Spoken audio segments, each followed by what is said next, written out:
You're fired. True Lies wasn't just another Arnold Schwarzenegger action flick. It was James Cameron's chaotic $115 million gamble that nearly destroyed marriages, risked lives, and pushed Hollywood's biggest stars to their absolute breaking point. While audiences watched Harry Tasker's double life unfold on screen, behind the cameras lurked production nightmares that make the film's fictional terrorist plot seem tame by comparison. A helicopter stunt gone catastrophically wrong. Jamie Lee Curtis dangling 80 feet above the ocean without safety gear. Arnold's emergency heart surgery mid-production. Studio executives threatening to pull the plug as the budget spiraled out of control. Today we're diving into 20 weird facts about True Lies that even die-hard fans don't know. And stick around for our bonus fact: the shocking reason why we never got the sequel that was already greenlit, scripted, and ready to shoot. So strap in and get ready to see this action classic in a whole new light. Number 1. True Lies was actually a remake, but James Cameron hid that fact from American audiences. The film wasn't an original concept. It was based on the 1991 French comedy La Totale, directed by Claude Zidi. Cameron purchased the rights quietly, hoping to transform the modest French film into a Hollywood blockbuster without drawing comparisons. What's wild is that Cameron deliberately avoided mentioning the original film in press interviews. While the credits do acknowledge La Totale, most American viewers had no idea they were watching a remake. The original French version cost just $7 million to make, us about 6% of True Lies' massive budget. When French journalists questioned Cameron about the similarities, he downplayed them, stating his film was a complete reimagining with only the basic premise intact. The original creator, Claude Zidi, later admitted he barely recognized his work in Cameron's explosive adaptation, saying, "He took my little comedy and turned it into a war." Number 2. Arnold Schwarzenegger underwent emergency heart surgery during filming, throwing the entire production into chaos. It wasn't a minor health scare, it was a life-threatening cardiac emergency that nearly ended the film and almost claimed Arnold's life. In April 1994, just as principal photography was wrapping, Schwarzenegger was scheduled for what should have been routine valve repair surgery. The procedure was meant to correct a congenital heart condition, with doctors assuring the production team Arnold would be back on set within weeks. Instead, complications forced surgeons to perform an emergency aortic valve replacement, far more serious than planned. "I woke up and realized they had to crack my chest open," Schwarzenegger later revealed. "The doctors told me I came very close to dying." The production shut down completely for nearly a month. Cameron, notorious for his explosive temper, remained uncharacteristically calm, telling anxious studio executives, "The movie doesn't exist without Arnold." Insurance costs skyrocketed by $1.8 million, adding to the film's already bloated budget. When Schwarzenegger returned to complete his scenes, crew members noted he had lost 15 pounds and struggled with physically demanding sequences that he would have handled effortlessly before. Number 3, Jamie Lee Curtis performed the infamous helicopter scene herself, dangling 80 feet above the Florida Keys with no safety harness. It wasn't a stunt double, it wasn't clever camera tricks. It was Jamie Lee Curtis herself, suspended precariously from a helicopter in one of the most dangerous stunts ever approved for a leading actress. The scene where Helen Tasker clings to the helicopter skid required Curtis to dangle above the actual ocean for multiple takes. While modern productions would use green screens and safety equipment, Cameron insisted on authenticity. Curtis later called it the most physically terrifying day of my professional life. What audiences didn't know was that the helicopter pilot encountered unexpected wind shear during the third take, causing the aircraft to suddenly drop several feet. Curtis's grip slipped, and for a heart-stopping moment, she held on with just one hand. The terror on her face in the final cut isn't acting. Well, it's genuine fear. After that near catastrophe, Cameron finally agreed to limited safety measures but still refused a complete harness system that might appear on camera. When Curtis's husband Christopher Guest visited the set that day, he reportedly threatened to murder James Cameron with my bare hands after witnessing the dangerous conditions his wife was subjected to. Number 4, the famous tango scene caused Arnold and Jamie Lee to receive serious injuries, and production had to shut down twice. The elegant dance sequence wasn't just visually stunning, it was physically brutal, resulting in torn ligaments, multiple fractures, and weeks of excruciating pain for both stars. Neither Schwarzenegger nor Curtis had professional dance training, yet Cameron demanded perfection. They trained for 6 weeks, 7 hours daily with professional tango instructors. What the camera doesn't show is the physical toll. Arnold's rigid bodybuilding physique made the fluid movements agonizing, while Curtis struggled with the precise footwork in 3-inch heels. "I tore my hamstring so badly I could barely walk," Curtis revealed in a later interview. "And Arnold cracked 2 ribs when we practiced the dramatic dip." Production halted for 3 days when Curtis's ankle gave out during the 23rd take of the sequence. When filming resumed, Schwarzenegger aggravated his rib injury, forcing another 4-day delay. Cameron, furious about the schedule slippage, reportedly screamed at the choreographer, "I don't care if they're bleeding on the floor, get them dancing." The completed scene required 38 takes over 9 grueling days, making it, minute for minute, the most expensive sequence in the film. Number 5, Tom Arnold was cast despite the studio's vehement objections, and executives tried to fire him 3 times during production. It wasn't a standard casting decision. It was Cameron waging war against 20th Century Fox to cast a comedian widely considered box office poison. Tom Arnold, then primarily known as Roseanne Barr's controversial husband and a supporting TV actor, was Cameron's unexpected choice for the crucial sidekick role of Albert Gibson. Studio executives were horrified, with one memo describing Arnold as completely unmarketable baggage due to his tabloid-heavy divorce from Barr. What's shocking is that Fox executives tried to have Arnold removed from the production on 3 separate occasions. They first offered Cameron an additional $3 million in budget if he would recast. When that failed, they attempted to edit rough cuts to minimize Arnold's screen time. Finally, in a desperate move, they fabricated a scheduling conflict with Arnold's TV commitments. Schwarzenegger, who had become Arnold's staunch advocate, personally called Fox chairman Peter Chernin and threatened to walk if his co-star was replaced.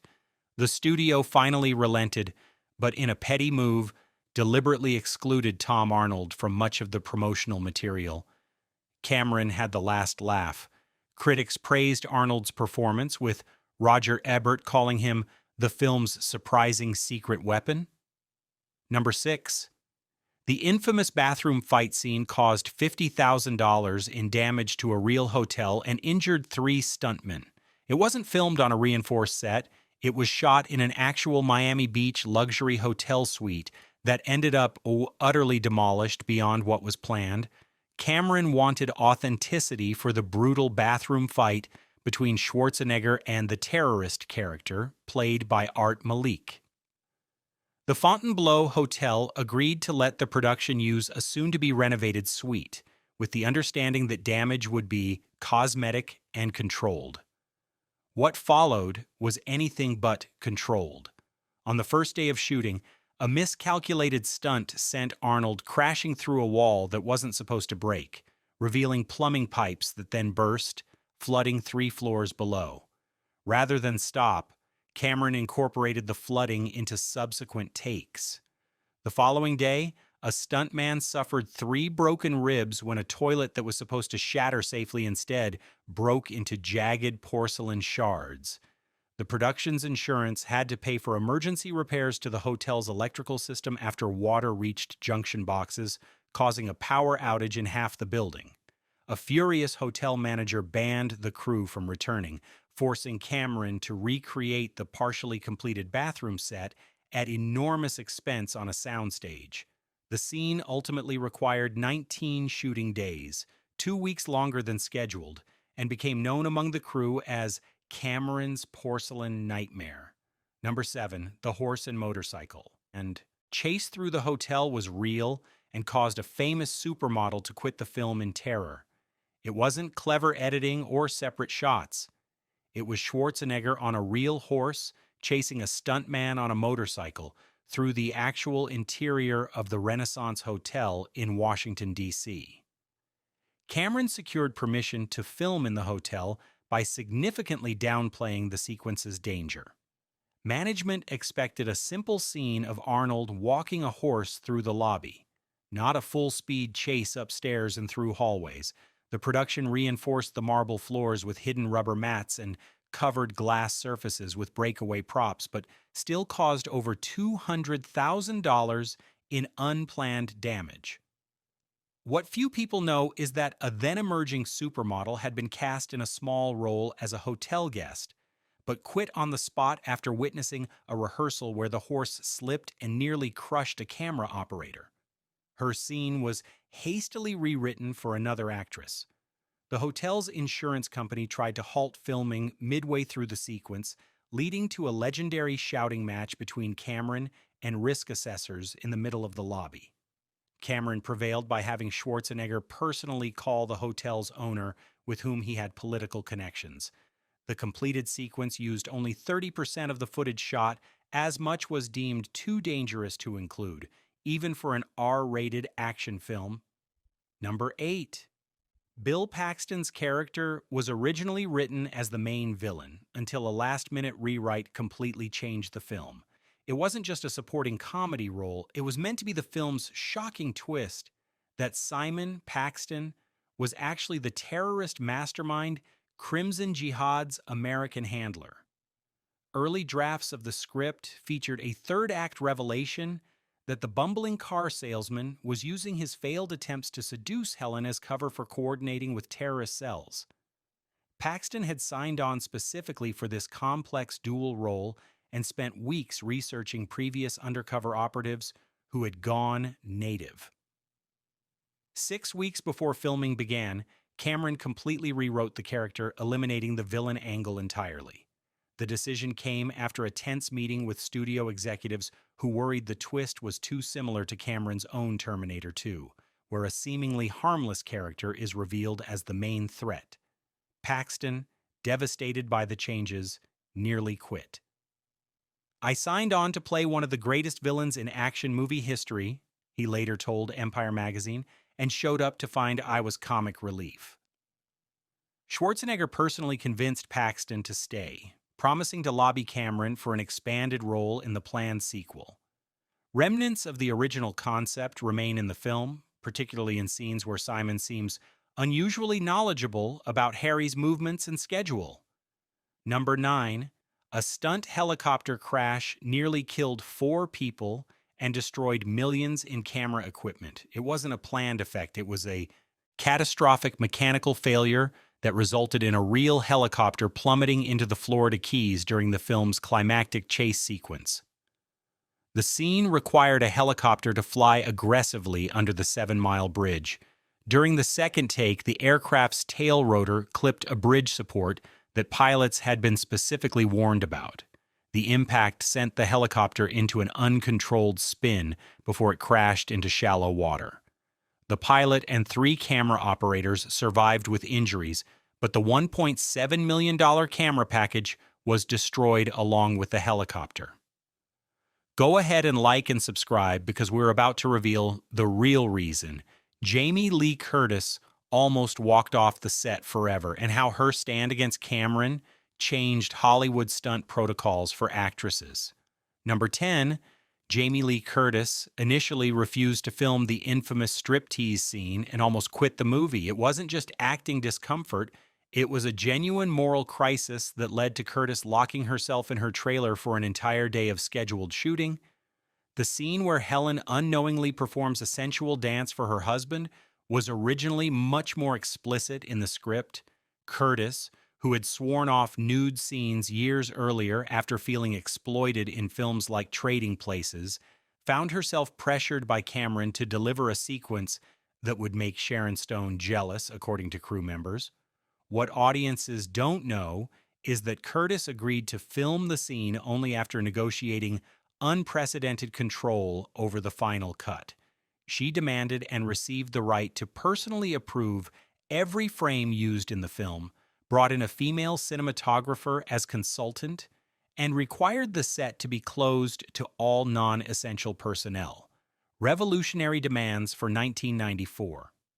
The confrontation between Curtis and Cameron became so heated that Schwarzenegger ultimately mediated, siding with Curtis. She later described the experience as the most vulnerable and terrifying day of my career, but also the most empowering. The precedent set by Curtis's stand led to the creation of intimacy coordinators, now standard on Hollywood productions. Cameron, initially furious about the delay, later admitted her approach resulted in a better scene, telling Premiere magazine, "Sometimes you need someone to save you from your worst instincts." Number 11. The film's villain was nearly played by a real-life controversial political figure.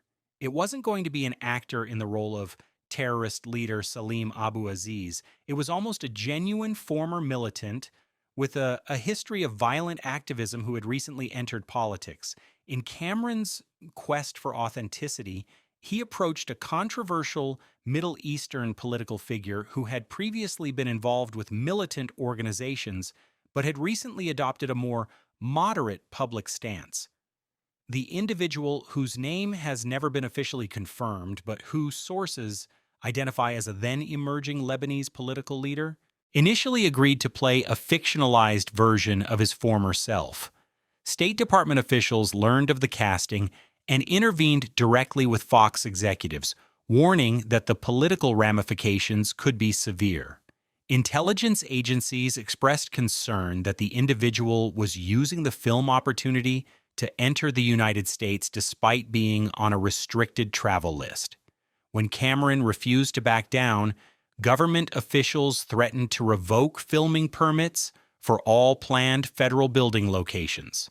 After weeks of standoff, Cameron reluctantly recast the role with British-Pakistani actor Art Malik. The original choice later claimed he had been Hollywood canceled in a 1996 interview with Arabic media. Photographs of Cameron meeting with the controversial figure were allegedly confiscated by government agents from the production office. Number 12. The famous bridge destruction scene used real explosives that accidentally damaged the actual Florida Keys Bridge.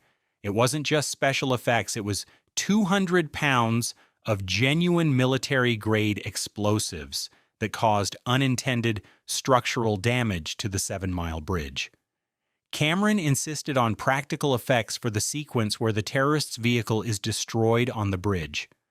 The production secured permits for controlled demolition on a closed section, with engineering reports indicating the bridge could withstand the planned explosion. What engineers hadn't accounted for was Cameron's last-minute decision to double the explosive charge to create a more impressive fireball. The resulting blast exceeded safety parameters, sending shockwaves through the bridge structure and cracking support pylons below the waterline. Inspection teams discovered the damage only days later, leading to emergency repairs that cost the production $1.4 million and temporarily reduced the bridge to one-lane traffic.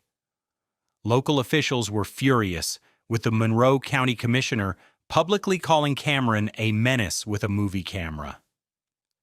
The Florida Film Commission subsequently implemented new regulations specifically prohibiting the use of high explosives on state infrastructure, informally known as the Cameron Rule.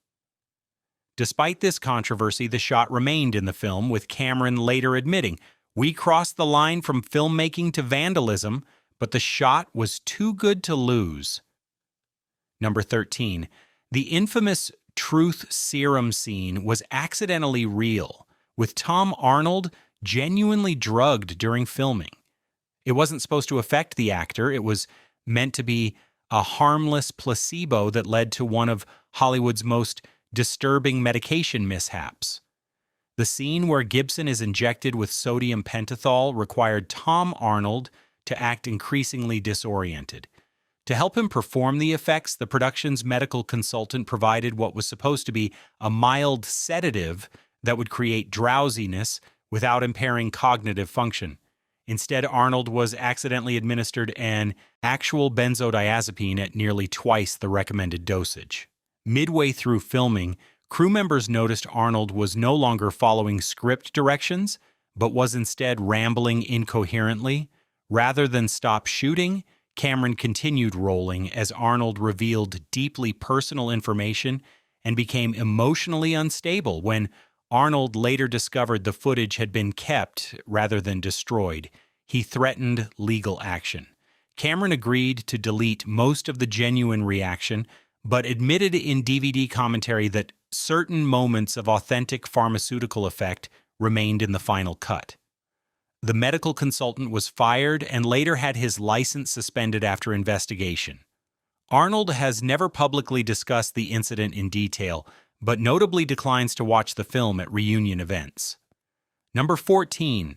Charlton Heston's cameo was actually an elaborate favor trading scheme to secure NRA support for Schwarzenegger's political ambitions.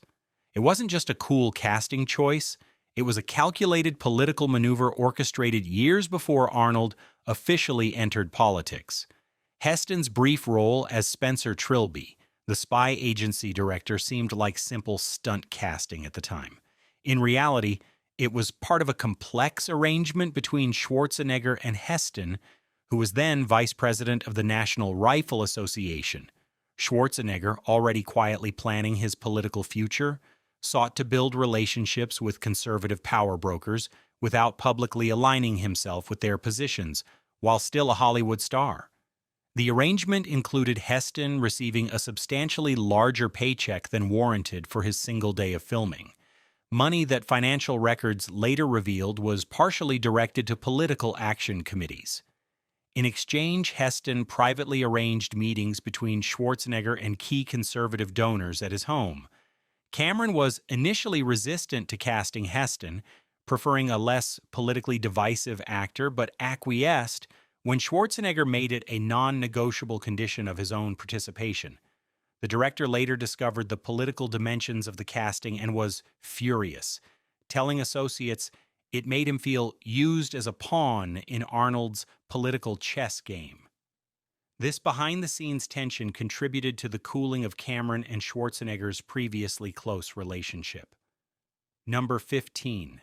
The studio demanded the film be cut to a PG-13 rating, leading to a $17 million alternate version that was completely scrapped. It wasn't just typical editing debate.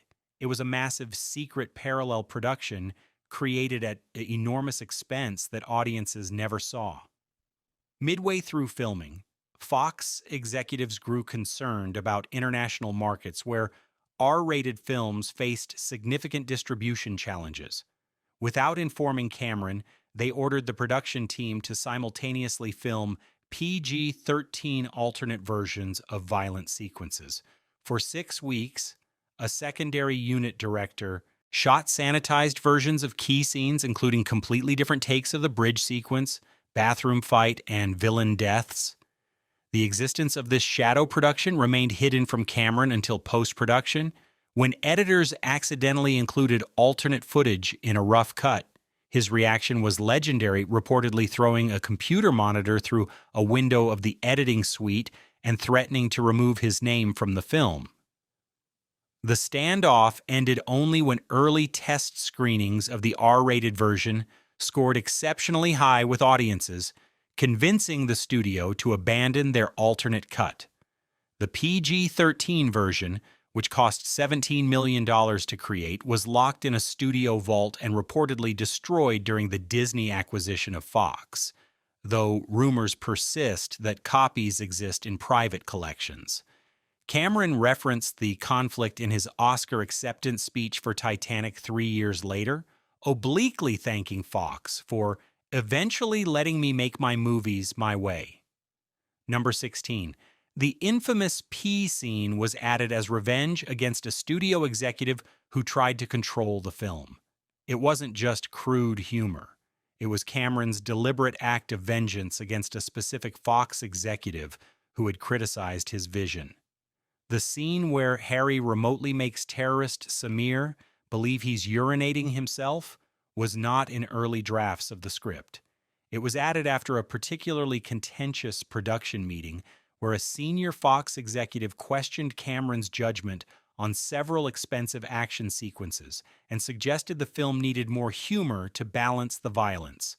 According to multiple crew sources, Cameron wrote the scene that night, explicitly modeling the terrorist character's humiliation after the executive, even instructing the costume department to dress the character in a suit resembling the executive's favorite attire.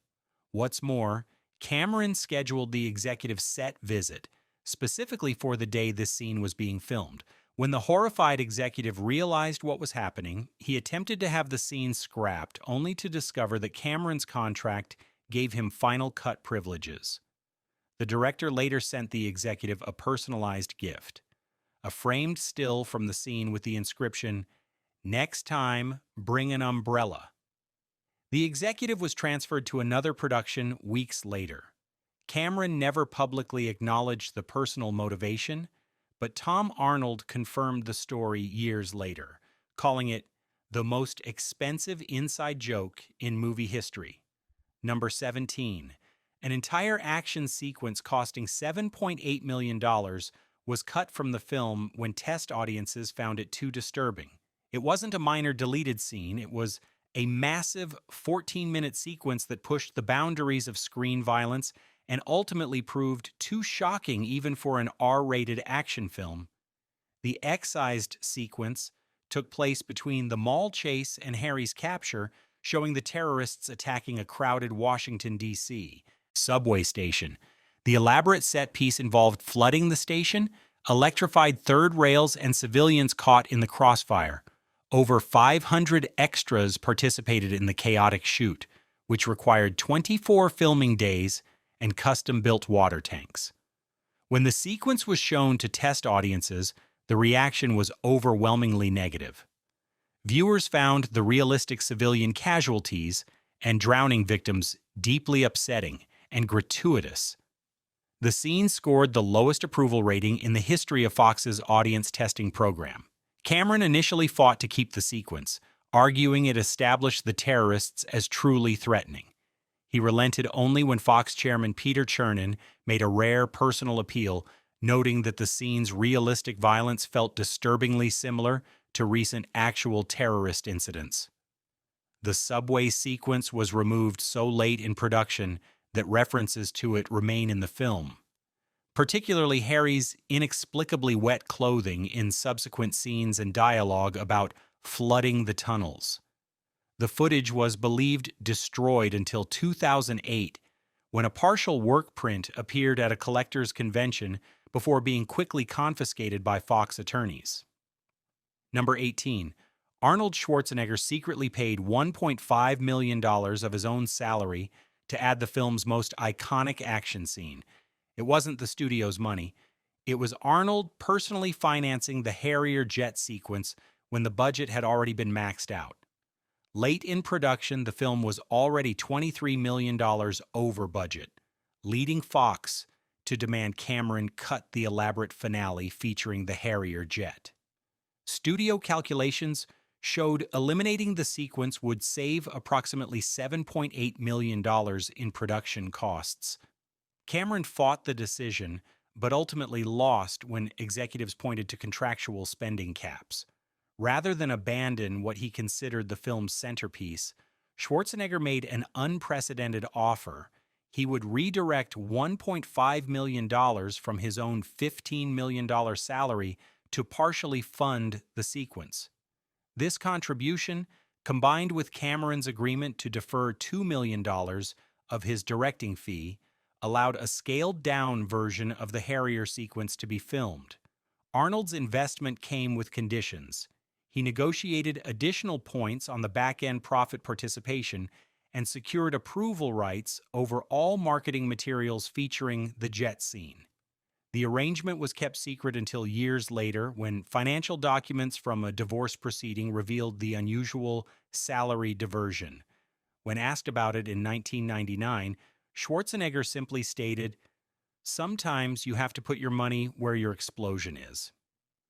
The Harrier sequence became the film's signature set piece and featured prominently in all marketing materials, ultimately justifying Arnold's financial gamble. Number 19, Eliza Dushku suffered a permanent injury performing her own waterfall stunt that still affects her today. It wasn't supposed to be dangerous. It was meant to be a carefully controlled environment that instead resulted in a career-impacting injury for a teenage actress. Dushku, only 13 years old during filming, played Schwarzenegger's daughter Dana. The scene where she hangs from the limousine over the edge of a dam was intended to use a stunt double for wide shots, with Dushku filming only close-ups on a safety-rigged set piece. However, Cameron was dissatisfied with the double's performance and convinced Dushku she could handle the stunt herself. During filming, a safety cable malfunctioned, causing Dushku to slip and slam against the concrete dam face with significant force. She suffered 3 broken ribs and a serious shoulder injury that required surgical repair. Though the production company attempted to keep the incident quiet, Florida child labor authorities investigated and subsequently implemented stricter regulations for minors in action sequences. The shoulder injury created permanent mobility limitations that have affected Dushku's career choices. She later had to decline physically demanding roles, including a major part in a superhero franchise. In a 2017 interview, Dushku revealed she still experiences pain from the injury and requires periodic cortisone treatments. She expressed conflicted feelings about the experience, saying, "It taught me I was tougher than I knew, but also that Hollywood sees young performers as disposable." Number 20. Jamie Lee Curtis won her Golden Globe for the film, but the studio tried to submit her in the wrong category to avoid competing with their prestige release. It wasn't a straightforward awards campaign, it was a behind-the-scenes battle over whether Curtis's performance deserved recognition as a lead or supporting role. Curtis delivered what many critics considered a star-making performance as Helen Tasker, expertly balancing comedy, action, and dramatic elements. When awards season approached, Fox executives initially planned to submit Curtis in the Best Actress category. However, the studio was also releasing Nell, starring Jodie Foster, which they considered their prestige Oscar contender. Fearing internal competition would split votes, executives informed Curtis they were submitting her performance in the supporting actress category instead, despite her having more screen time than several acknowledged lead actresses that year. Curtis was furious, seeing it as minimizing her contribution to the film's success. She waged a quiet campaign, personally calling Hollywood Foreign Press Association members to argue her case. The gambit worked. The HFPA overrode the studio's category placement and nominated Curtis as lead actress in a comedy. When she won, her acceptance speech contained a thinly veiled rebuke to the studio. "Thank you for recognizing that women in action films can carry these movies, not just support the men who supposedly do." Fox executives were visibly uncomfortable during the televised remarks. The incident permanently strained Curtis's relationship with the studio. She did not work with Fox again for over a decade. It wasn't just a vague plan, it was a green-lit production with sets being built and a $135 million budget approved that vanished overnight after the September 11th attacks. The success of True Lies prompted immediate sequel discussions, with Cameron completing a script titled True Lies Homeland by late 1999. The plot involved the Tasker family uncovering a domestic terrorist cell planning attacks on American infrastructure. Pre-production began in early 2001, with principal photography scheduled to begin in November of that year. On September 12, 2001, Cameron called an emergency meeting with Fox executives and made the difficult decision to cancel the production entirely. "There's no way to make this film now," he reportedly told the studio. What was meant as escapist entertainment would now hit too close to home. Sets that had already been constructed on the Fox lot were dismantled and the screenplay was sealed, with Cameron retaining rights to ensure it would never be leaked or repurposed. The cancellation cost the studio approximately $15 million in non-refundable pre-production expenses. In a rare moment of complete agreement, both the studio and filmmakers concluded that proceeding would be both commercially unviable and ethically questionable. Schwarzenegger later reflected that it was the only time in my career when canceling a film was absolutely the right decision, no matter the financial cost. The script reportedly remains in Cameron's personal vault, with the director maintaining he will never allow it to be produced or even read. True Lies wasn't just a blockbuster that grossed $378 million worldwide. It was the end of an era, the last hurrah of practical effects-driven action spectacles before CGI revolutionized Hollywood forever. While audiences remember the film for its seamless blend of comedy, action, and marital drama, industry insiders mark it as the project that forever changed how stunts are regulated, how actors negotiate control over intimate scenes, and the outer limits of what production insurance will cover. The film's troubled production became a case study at film schools on the delicate balance between creative vision and physical safety. 25 years later, True Lies stands as a testament to a Hollywood that no longer exists, where directors fought studios for artistic control, stars performed their own death-defying stunts, and budgets exploded in pursuit of practical effects that can now be created with a fraction of the risk on a computer. If you enjoyed these shocking revelations about this action classic, go ahead and subscribe for more deep dives into the chaotic productions behind your favorite films. And remember, in Hollywood, the most explosive scenes often happen when the cameras aren't rolling.